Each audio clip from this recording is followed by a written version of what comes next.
بسم الله الرحمن الرحيم قال الله تعالى فأنا اخترتك فاستمع لما يوحى ท่านaku telah pilih akan dikau jadi nabi และฉันได้เลือกเจ้าให้เป็นนบีdan rasul และเป็นรอซูลคือ Allah Taala ได้เลือกใครนี่เจ้าตัวนี้ใคร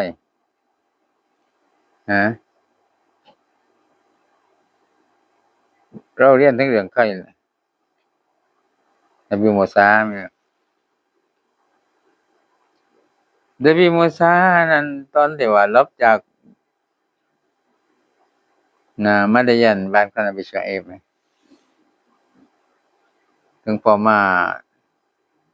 ที่ภูเขาไหมเนาะก็มืดไฟดับมันบอกให้แม่มคอยอยู่ที่นั่นมันไปที่เห็นแสงไฟนะพอไปที่เห็นแสงไฟ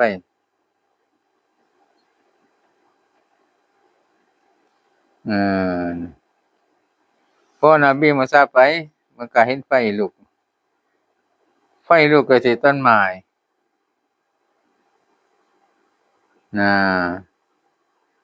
ต้นไม้นั้น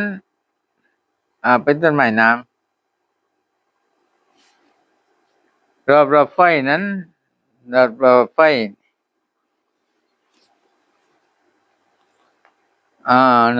คือแสงมันแจ้งนั้นเลยนบีมูซาแปลกใจว่าไฟได้กินแต่ไม้นั้นมันไปเอิ้น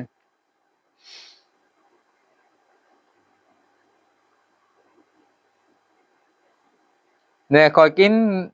คอยเพิ่มความเคี้ยวเข้าไปเลยก็ว่าก็ได้ยินเสียงเรียกจากไฟนั่นแหละว่าเฮ้มูซาน่ะอินนีอานาร็อบบุกะฟักละนะอะลัยกแต่จริงฉันเนี่ยเป็นทอดของเจ้าเฮ้มูซาดังนั้นเจ้าจงทอดกับเกลือของเจ้าเกลือของเจ้าทั้งสองข้างทอดแล้วมูซาได้กลับทูลว่าฉันได้ยินเสียงทูลของฉันและไม่รู้ว่าทูลอยู่ตรงไหนได้ยินเสียงแต่ไม่รู้เสียงทูลอยู่ตรงไหนน่ะเพราะก็เราอยู่ในมัสยิดก็ไม่เปิดลำโพงต่ำมั้ยเนาะเปิดลำโพงสูงได้ยินเสียงแต่ไม่รู้ฟังเขาเรียกอะไร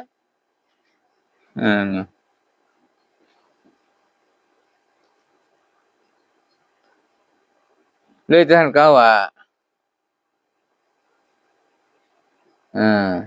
ฉันอยู่บนคุณฉันอยู่บนเจ้าน่ะและฉันอยู่พร้อมกับเจ้าและฉันอยู่ข้างหน้าของเจ้าและฉันอยู่ข้างหลังของเจ้าและยิ่งที่ใกล้กับเจ้าก็เอากันใหญ่เนาะอยู่ข้างหน้าrồi nèอยู่หลังrồi nèอยู่บนrồi nèอยู่ใต้rồi nèอยู่ไกลน่ะ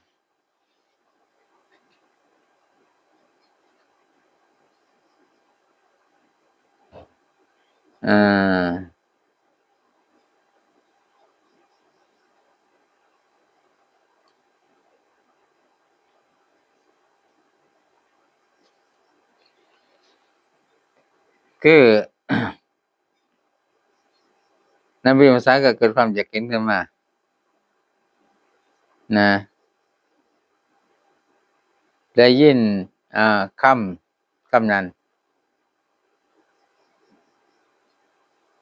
ด้วยทั้งหมดความ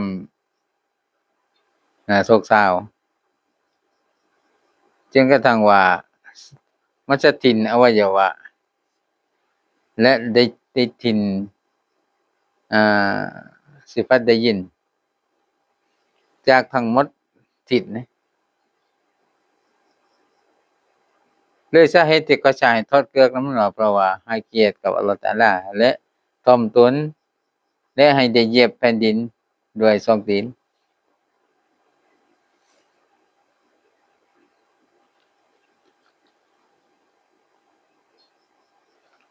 พระว่าเจ้าเดี๋ยวนี้อยู่ด้วยธงที่เกลียงที่บรกันwa nakhtaruka fastami' lima yuha dan aku telah pilih akan dikauและฉันได้เลือกเจ้า jadi nabi เป็นนบีหมายถึงเลือกนบีมูซา dan rasul และเลือกให้เป็นรอซูล maka dengan olehmu bagi barang yang diwahyi kepada engkau jangan เจ้าจงฟังสิ่งที่เขาได้วะให้ลงกับสั่งให้กับเจ้าสิ่งนั้นdaripada aku มาจากฉันumurnya umur Nabi Musa ketika itu ni laksanaan 40 tahun 40 ปีคนมีอายุเลยกันเนาะ dijadikan dia rasul Tuhan ได้ทำให้ Nabi Musa เป็น rasul pada waktu itu ในเวลานั้น dan di tempat itu และในที่นั้นนะ innani anallahu la ilaha illa ana bahwa aku ini Allah แต่จริงฉันนี่คือ Allah Tuhan tiada Tuhan melainkan aku เป็น Tuhan ที่ไม่มี Tuhan และยกเว้นฉัน Fa'budni maka semua olehmu akan aku dan เจ้าจงกราบไหว้ต่อฉัน Jangan semua lain daripada aku อย่าไปกราบไหว้อื่นจากฉัน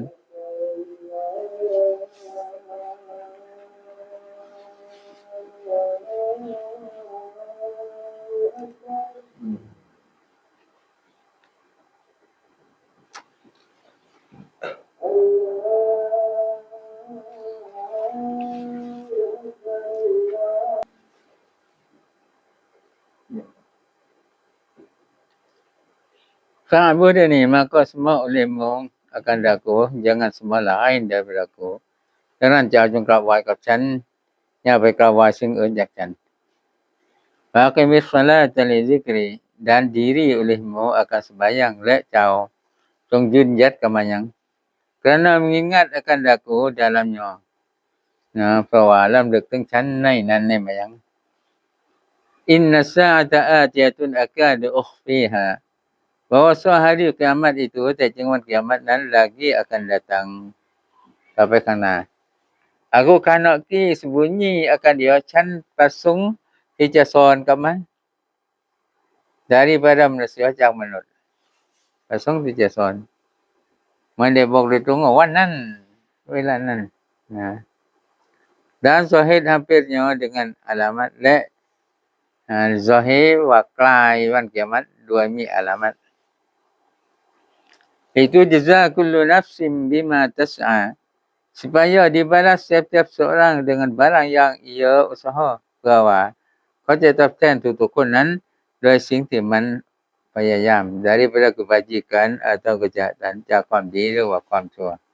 fala yasuddannaka anha man la yu'minu biha wattaba'a hawa fatarda maka tiada memalingkan dikau daripadanya ดังนั้น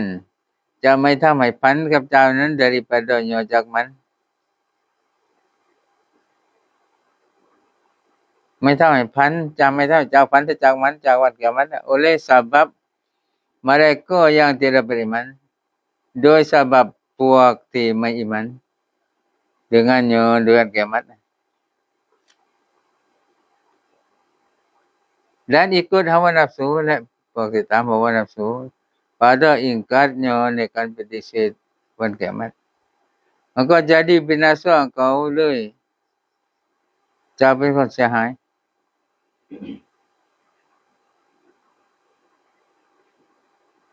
นึกว่าถ้าไปตาม hawa nafsu และไปปฏิเสธก็เป็นคนเสียหาย yani jangan meneguhkan dikau หมายความว่าอย่าไปห้ามกับเจ้านั้น daripada beriman จากการอิมัน dengan hari kiamat itu ด้วยวันอิมันกับวันกิยามัตนั้น sebab ada orang yang tidak beriman โดยสาเหตุมีคนที่ไม่อิมัน takut engkau binasa kelawat caca-caca. Maka yang Allah Ta'ala suruh Nabi Musa jadi Rasul denganสิ่งที่ Allah Ta'ala ใช้ Nabi Musa ให้เป็น Rasul dengan 3 perkara ด้วย3 ประการด้วย3 ประการนี้Allah Ta'ala ใช้ให้ Nabi Musa ให้เป็น Rasul pertama mengisbatkan tauhid bagi Allah semata-mata 1มันให้ยอมรับเตาฮีด bagi Allah ความเป็นหนึ่งสำหรับ Allah semata-mata เท่านั้น yaitu pada inni anallahu la ilaha illa ana itu นั่นก็คือในอายะห์ที่ว่า inni anallahu la ilaha illa ana kedua perkaraที่2 sembahyang pada ในคำว่าอากิมิสซาละห์2มัน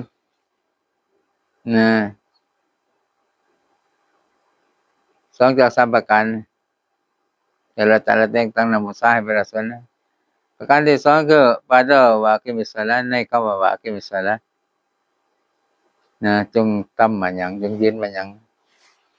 ketiga ประการที่3 beriman dengan hari kiamat ให้iman กับวัน kiamat itulah agamaนั่นแหละคือศาสนา wa ma tilka biyaminika ya Musa dan apa suatu dengan tangan engkau itu ya Musa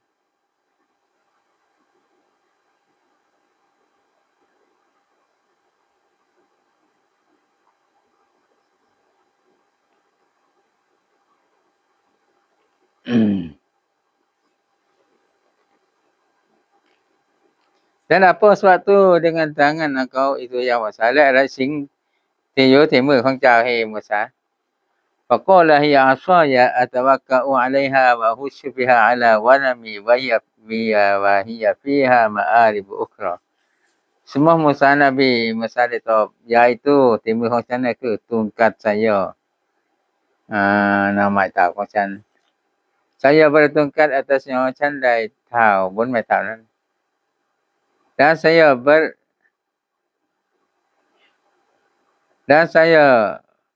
badan dengannya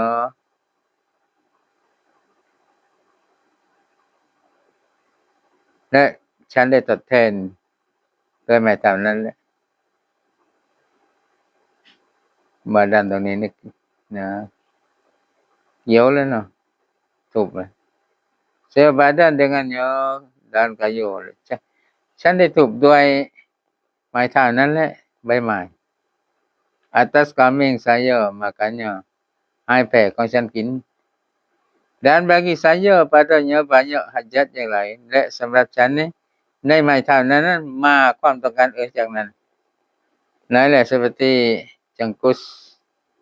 makanan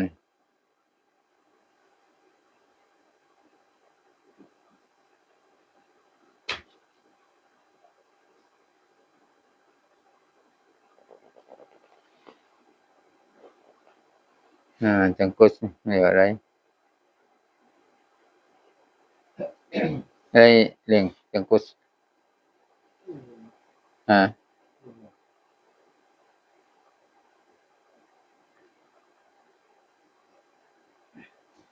จะเป็นแบบก๋วยเตี๋ยวไปนั่นแหละ jangkus makanan ก๋วยหาอาหาร dan menimba และชายตัก menimba ทำที่มาเนี่ยทำชายตัก dan Muhammad binatang และกระลายสัตว์หยิกสัตว์ด้วยไม้เท้านั้น apabila dipukul dengannya bumi เมื่อได้ตีด้วยไม้เท้านั้น bumi ได้ตีพื้นดิน keluar makanan hari itu มันจะออกอาหารในวันนั้นไม้เท้าตีไปที่พื้นดินนะจะออกอาหารมา dan apabila dipacak bumi และเมื่อได้ปักลงพื้นดิน keluar air จะออกน้ำ dan apabila ingin buahnya และเมื่อได้อยากผลไม้ dipacaknya แล้วก็ปัก พยักผลไม้ปักลงมาก็บัดดาวหรือกับมันจะเป็นใบ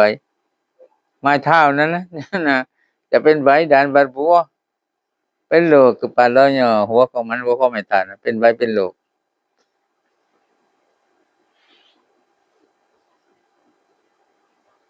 bercabang berdaun dan berbuah kepalanya bercabang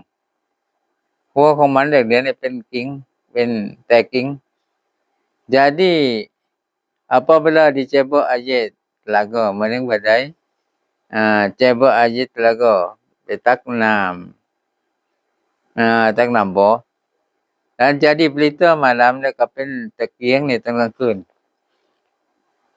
ไม่ทานوقال ألقها يا موسى قال ألقها يا موسى firman-Nya Allah Taala kata lontarkan dia ya Musa จงขวางไม้เท้าให้มูซา فألقاها maka lontar iakan dia Nabi Musa ก็ได้ฝังไม้เท้า atas bumi บนพื้นดินฝังไว้บนพื้นดิน فإذا هي حية تسعى maka tiba-tiba ia jadi ulat เลยบังเอิญเป็นงูปีศาจเป็นงูใหญ่ฝังไม้เท้าบนดินตกลงมาเป็นงูใหญ่ kuning สีเหลือง melatuh atas perutnya มันเลื้อยบนพุงของมัน qala khudhha wa la takhaf firman-Nya Allah kata amin akan dia จงเอาเลย dan jangan engkau takut daripadanya la jangan ไม่ต้องกลัว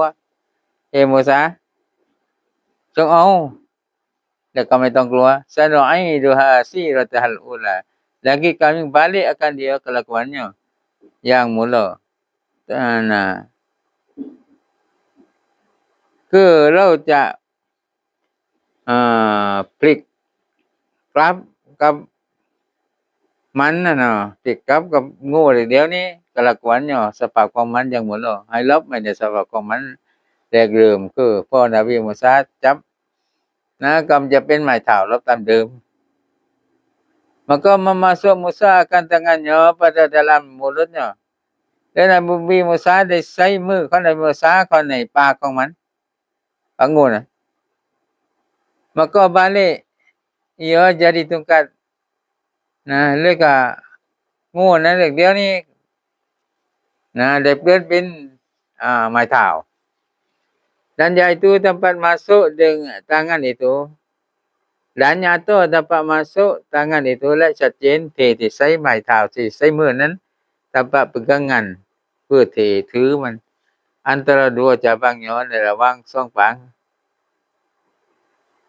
dan diperlihat akan Sayyidina Musa และก็ท่านให้ได้เห็นกับนบีมูซานั้นอย่างนี้เป็นitu สิ่งเล็กเดียวนี้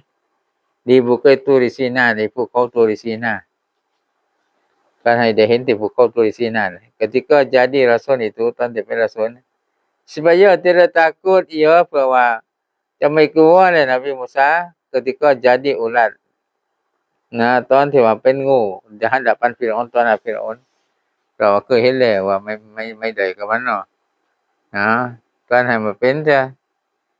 พอไปถึงเป็นงูตอนนั้นฟิรออนก็มีมูซาไม่กลัวเลยแหละوَمُمْ يَدَكَ إِلَى جَنَاحِكَ تَخْرُجْ بَيْضَاءَ مِنْ غَيْرِ سُوءٍ آيَةً أُخْرَى الله أعلم